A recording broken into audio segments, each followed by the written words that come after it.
It was a quiet Saturday morning at Lucy's diner. Coffee steam, the bell over the door chiming, regulars bent over newspapers, until a small body slammed through the entrance and everything snapped sharp as a photograph. The bell ripped off its hinge and skittered across the tile. A child stood in the doorway, bare feet, trembling lips, a smear of dirt along one knee. He was panting as if he'd run forever. His voice cut through the clink of cups. "They're beating my mama." For a moment no one moved. Forks hung in midair. Conversations died mid-sentence. Fear was a room-sized thing. Tyler's world at that moment narrowed to one pulse, his mother's cries. He had left a motel room only to find strangers he didn't know, men with leather jackets and chrome, and for reasons he couldn't explain, they were the ones who rose first. The Thunder Knights had been parked across the street, their engines a quiet rumble, their members tucked into booths at Lucy's like they belonged nowhere and everywhere at once. 8 of them stood as one, an instinct, a rule they lived by: protect women and children. Victor Kane moved faster than anyone expected. He wasn't loud, he didn't shout. He went down to Tyler's level, put a hand on the boy's shoulder, and asked where they were. Tyler could only point back, tears burning his cheeks. Victor's jaw tightened. Something in his face shifted from alert to resolve. He nodded to the others. No one hesitated. "Where are you watching from? Drop your city in the comments. And if this one grabbed you, hit subscribe to hear more stories like this."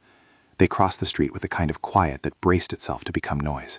The motel was the kind you see at highway exits: flaking paint, neon that fizzled at the edges, and rooms that looked like they had given up on being polite.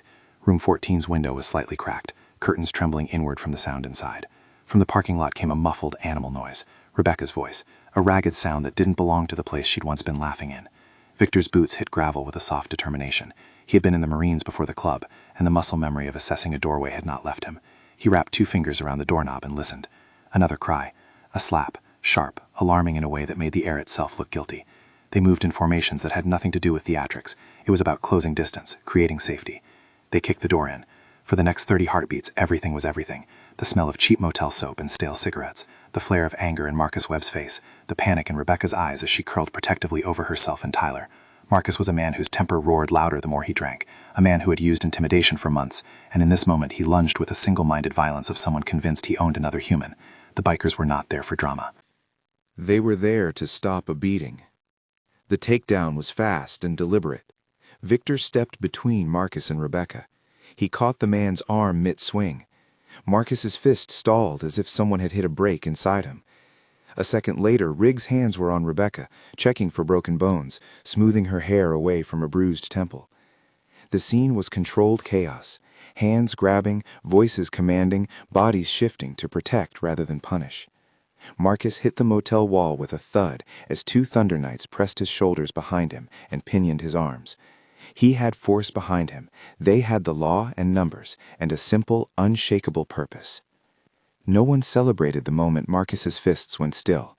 There was relief, yes, and a hard, focused intensity. They bound him until Sheriff Tom Cruise, who had been alerted, pulled up in his cruiser. Cruise had known the club for years, watched them at charity runs and at community barbecues. He knew their code. He also knew that tonight the sheriff's badge would mean what it was supposed to mean: lawful custody and an end to a violent episode. When Cruise stepped into the doorway, he didn't scold the bikers. He took Marcus's hands and read him his rights. Rebecca, at first, was a small, trembling shape.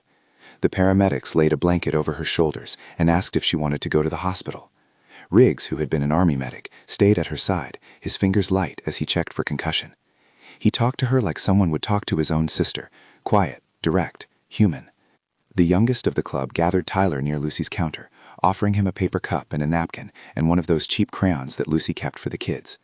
Tyler's hands shook as he drew a scribble, a house, a stick figure, a bike, and placed it into his pocket like a talisman. This was rescue, and it had to be framed as such. There was no crowing, there was explanation. Sheriff Cruise asked Rebecca if she wanted to press charges.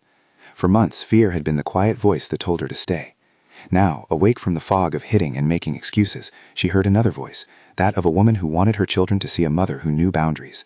She agreed to press charges. It was a small, enormous step. In the days that followed, the town learned a new truth about the Thunder Knights. They were not just weekend thunder on chrome, they were a network. Axel, the club president, convened a meeting in the clubhouse that smelled of motor oil and old coffee. They circled a table and laid out a plan that was both practical and relentless in its compassion. They would raise money fast, Lucy organized a fundraiser at the diner, pancake stacks, donated pies, people who came because they wanted to help and because they had seen the way bikers had blocked the door like a human shield.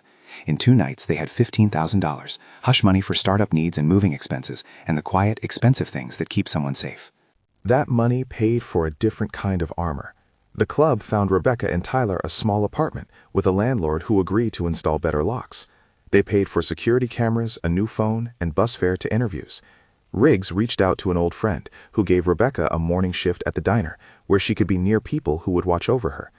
Lucy hired her on the spot. Rebecca's hands were quick and careful. The line between her and the coffee pot became a place where healing could be tethered to work. But the story wasn't as simple as rescue and then immediate peace. Marcus had a bond company and a thin rope of threats. He posted bail. A week after his arrest, he was walking free, and for a moment the town held its breath. Victor and Axel expected the worst.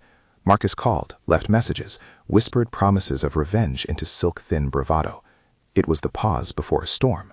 They decided not to wait. The Thunder Night solution was to make Rebecca's life harder to stalk, not to blackmail, but to deter. They organized a rotating presence. 40 bikers put their names on a roster, 3-hour windows where at least 2 would be within a 5-minute call of Rebecca. That presence was useful in 2 ways. It gave Rebecca time, and it gave Marcus a practical problem. He tried to find her. He pounded on the doors of the motel he thought she might return to. He visited the diner looking for the woman he'd once bruised. He found only locked doors and business-as-usual faces, and more than once, 2 thunderheads of leather in the parking lot that made him turn around and walk away. There were legal threats, too. Sheriff Cruz made sure there were restraining orders and phone records. Marcus's threats were documented. Every attempt he made to harass Rebecca was logged, and when it crossed the line, met with enforcement. Marcus's freedom shrunk into the space of a frightened man with fewer places to hide. Eventually, worn down by the logistical reality of being watched, and by a county sheriff who made sure complaints were handled, he left, driving out of state without ceremony. He was last seen on a highway heading east, a blot of rear lights disappearing into a long dusk. Months passed in the slow work of mending. Rebecca's cheeks regained color. Tyler stopped waking at night. Riggs would stop by the diner sometimes with a pie or a lopsided grin, and Victor sat in the corner booth drinking black coffee, as if to remind himself that nothing about heroism should feel easy. The Thunder Knights re-established themselves in the public eye in a new, quieter way. They threw block parties where kids painted helmets with safety paint, where women could get self-defense tips, and where they raised funds for victim services. 1 year after the door had been kicked in, Lucy's Diner was the place that held the celebration. There were balloons and a banner someone had stapled with hands that shook from pride. Rebecca stood at a microphone once she'd been coaxed forward, and she didn't speak like someone reliving trauma. She spoke like someone who had moved through it. She spoke about the small things that had become anchors. The night Riggs sat on her hospital bed and held her hand. The raw, ridiculous relief of a new lock turning without resistance. The men who showed up not to punish, but to protect. And to the bikers, she told the crowd, voice steady, "You were thunder that day. You were also shelter." Tyler handed over his drawing with ceremonious gravity. It was a child's picture, crayon lines, exaggerated wheels on a bike, a stick figure family, a heart that leaned to one side. He pressed it into Victor's calloused hand like a medal. The image found a place on the club's notice board, on the refrigerator in the clubhouse, a daily reminder of why they rode. It was not about glory. It was about the fact that a little person had trusted strangers, and they had answered that trust. Victor did not make speeches. He let others do that work. But later, when the crowd thinned and the diner's light softened, he told Tyler something that stuck like a stone in the boy's pocket. Courage shows up in small places. You brought us here. That counts. The line was simple. It was honest. Tyler looked up as if the world had rearranged itself around that truth. There were critics, as there often are. Some called the bikers vigilantes in headlines, imagining a rough justice that didn't exist. The Thunder Knights' reply was in paperwork and community action. Marcus was arrested, charges were filed, and Rebecca delivered statements that helped prosecutors move forward. Sheriff Cruz, who had been quick to come when they called, held the line between the club's muscle and the state's authority. It mattered that the response wasn't a lawless act. It mattered that it was an organized, documented stand that combined force with legal process. That is where the title's edge belongs, the place where revenge gets recast as something harder to define, but more accountable, an overwhelming deterrent, a refusal to allow violence to continue. The bikers' response was brutal only in its finality. When a community refuses to look away, abusers find fewer places to hide. It was the kind of brutality that turned on the abusers' options and narrowed them down until leaving town felt easier than staying. The aftermath taught a different lesson. Heroism isn't always quiet, but it is sometimes humble. It is a group of strangers arranging legal counsel, an ex-medic holding a woman's hand, a diner owner scooping coffee and holding a fundraiser, a sheriff who listens when the community rings his phone. The Thunder Knights, who had once been objects of suspicion, became pillars of a tiny ecosystem that kept watch, not because they wanted praise, but because they had a code. They rode for people. They rode for mercy. Rebecca's recovery bore the marks of doing life in full view instead of the secret shame that abuse so often cultivates. She learned to say no, and then learned to mean it. She taught Tyler how to tie his shoes properly and how to whistle so the sound rode the wind. The little rituals, breakfasts at Lucy's, homework at the counter, small jokes about the club's terrible barbecue, stitched back a life that had been frayed. In the background, the Thunder Knights kept their roster of goodwill, rotating watch hours, making sure that presence was not performative, but durable. In time, the town's narrative changed. The bikers were no longer just a spectacle. They were protectors, whose idea of force came with paperwork and witnesses. The brutality that some might have read into the moment became an adjective for their unblinking, uncompromising refusal to let an abuser walk free and unaccountable. They had used their bodies to create safety, and then they used their influence to make sure the law followed. There was a quiet grace to the change. The crayon drawing hung where everyone could see it. Children who saw it learned a small lesson about who people could be. Adults who had once judged leather jackets now nodded when they passed a biker on the sidewalk. The shared memory of that night's chaos turned over time into a story told in the town as an example. When one of us calls, sometimes an unlikely coalition answers. Victor's role didn't change. He rode when he wanted to, fixed bikes on his porch, visited Rebecca and Tyler not as a patron but as a friend. Once, when the clubhouse held a meeting about the logistics of their protection network, he said nothing dramatic. He listened, and when someone asked him why they'd done it, he shrugged in a way that made his voice quiet but clear. You don't let your town burn if you can stop it. It wasn't a line meant for newspapers. It was a small ethic made visible. Marcus, for his part, remained a warning. He didn't return.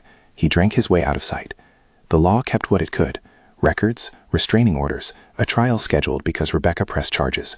Whether the court would conclude with a conviction or a plea deal wasn't the part of the story that the town told the kids at Lucy's.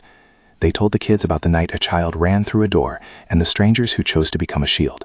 They talked about resilience and the way neighborhoods could be made less dangerous by people who chose to stand too, not just to stare. On the anniversary, Tyler's drawing was framed and given a place of honor. It had smudges along the edge where a thumb had rested during a long, quiet moment. People who had been afraid of the biters now told them thank you. Rebecca, whose voice had once been small with fear, now spoke plainly about the steps she'd taken and the help she'd accepted. She recommended legal services to women who were too afraid to call. She became a quiet advocate for others leaving dangerous situations, using her own story as proof that escape could lead to something else: safety, a job, a community. The final scene wasn't cinematic in the way nights of vengeant retribution are often staged. There were no dramatic chases, no one-liners shouted over roaring engines. The most dramatic thing was ordinary.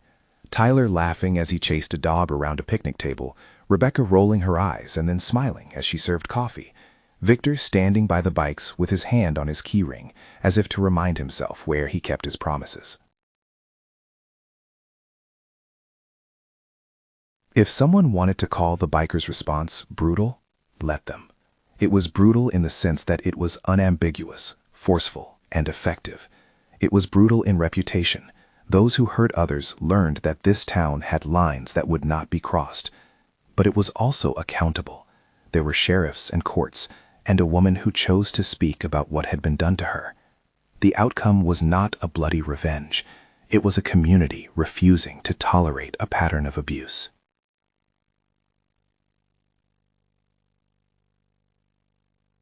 The hand-drawn house stayed on the club fridge for years. Guests who came through the garage glanced at it and nodded without having to ask the story. The picture was a small truth pinned in place. Real heroes sometimes ride in with leather and chrome, and real courage can come from a child whose feet are dirty and whose voice is raw. The town learned to answer calls in ways that married muscle to law, compassion to logistics, thunder to shelter.